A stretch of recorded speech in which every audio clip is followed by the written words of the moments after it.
The topic of the week is conditions rather than character.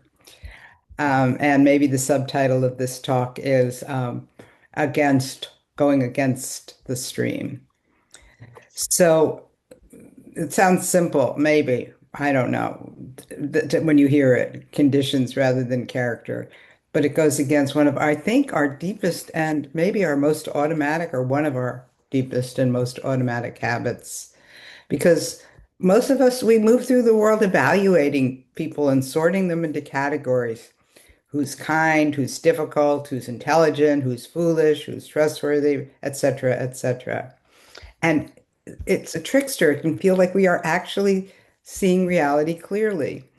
Yeah, and maybe some of the time we are, but a lot of the time we are taking a few observations and just like turning it into a whole story about someone's fixed character. The teachings, the Buddhist teachings invite us to look at this differently. And again, it's difficult to do, but rather than asking, what kind of person is this? We might ask, what conditions have led this person to behave in this way? So, in other words, rather than seeing ourselves, and others as fixed, we keep seeing causes and conditions. This goes against our usual way of perceiving, against the stream of our conditioning. And that is a statement that's in the Buddhist suttas that the Dharma is about swimming upstream, about moving against habits that are deeply ingrained.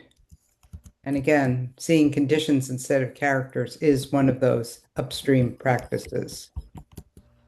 So, going downstream, we're heading towards certainty, quick conclusions.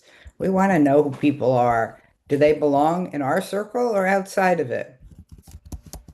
Um, but swimming upstream means becoming less certain. It means becoming curious about what experiences, losses, fears, opportunities, privileges, struggles, relationships, etc., have shaped this person's behavior. And that takes effort. It really does take effort because our minds are going to naturally categorize and pigeonhole.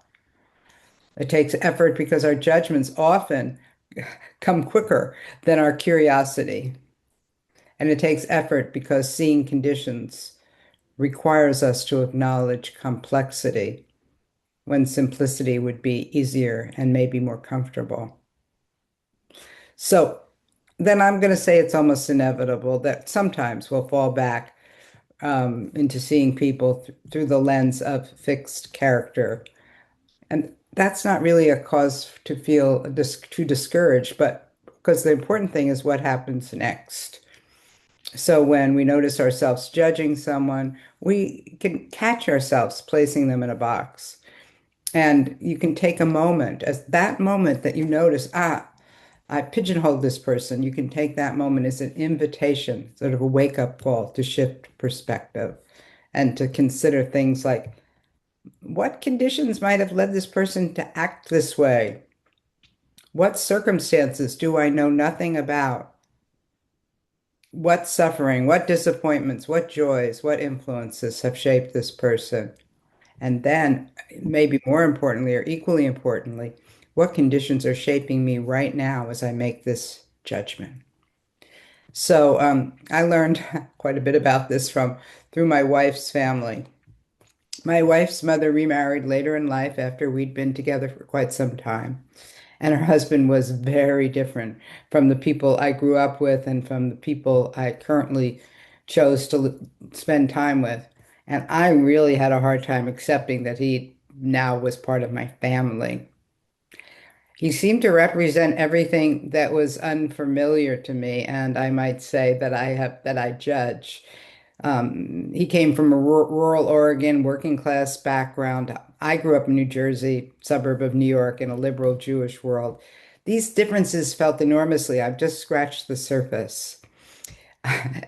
He ate foods my family would have looked down upon. He ate Miracle Whip with everything he ate, included Miracle Whip.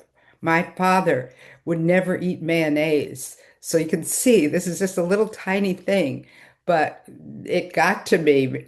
And not only did he eat Miracle Whip with everything, it was kind of oozing out of the corners of his mouth, just in case I might forget.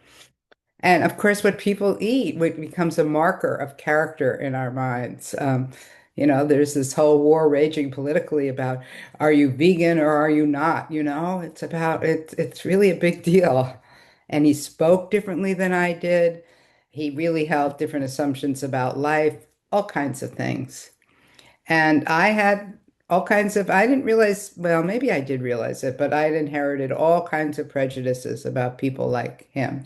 And it's not because I'd carefully thought them through, because I also had the flip side of elevating in my mind working class rural people, but they were just in me. It was part of the prejudices I'd grown up with, and I had placed him in a category. Then one day we found ourselves alone together, and much to my surprise, we had a heart-to-heart conversation. In my pigeonholing, I didn't think he was capable of that. I was so wrong. He told me about the death of his daughter when, ages decades and decades and decades ago when she was a young child. He spoke about the devastation that followed. He spoke about his wife's mental breakdown after their loss. And as I listened, something in me shifted because he was no longer this like pigeonholed kind of person. He wasn't just a socioeconomic political identity or a social. He was not no longer a stereotype. He was a human being who really had hurt deeply, and who had endured this loss, a loss I actually could hardly imagine. And he kept going through life, moving forward, and um, and very much loved my wife's mother, continued to love. Now, mind you, my prejudice didn't disappear before I forced them away, but some of them fell away because I saw more of the conditions that had shaped his life and the conditions that had shaped my own. I saw the assumptions I'd inherited a little bit more in the moment, clearly in color. I saw the cultural world I'd grown up in, and how easily I can mistake those inherited views for objective truths. This is a gift, one of the gifts of perceiving conditions.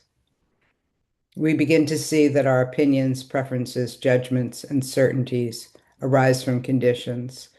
We too are shaped by causes and circumstances. We too are the product of countless influences.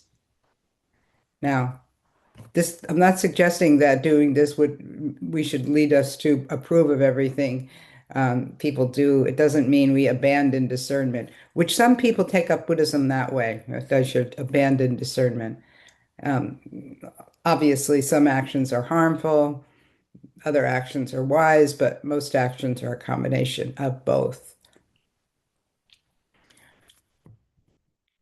Understanding conditions doesn't excuse harmful actions, but maybe opens the door to compassion and maybe allows us to respond with a little more wisdom rather than blame, which is sort of simple blame, simple to do. So hopefully, when we see conditions, the world we out at, live in, becomes more human and less divided. The person who irritates us becomes someone shaped by causes, even though we might not understand what they are.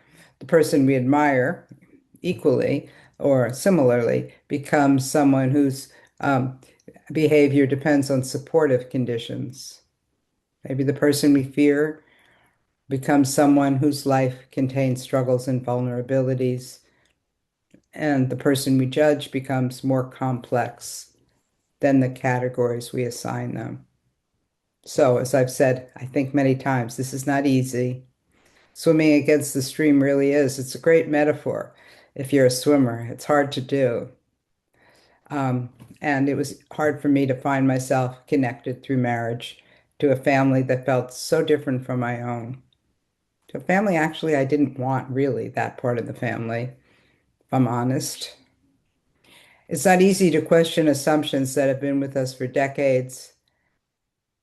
Yet this effort matters. Every time we shift from character conditions, even for a little bit, a little moment, we can loosen the grip of judgment. We can create a little more space for understanding, become a little less trapped by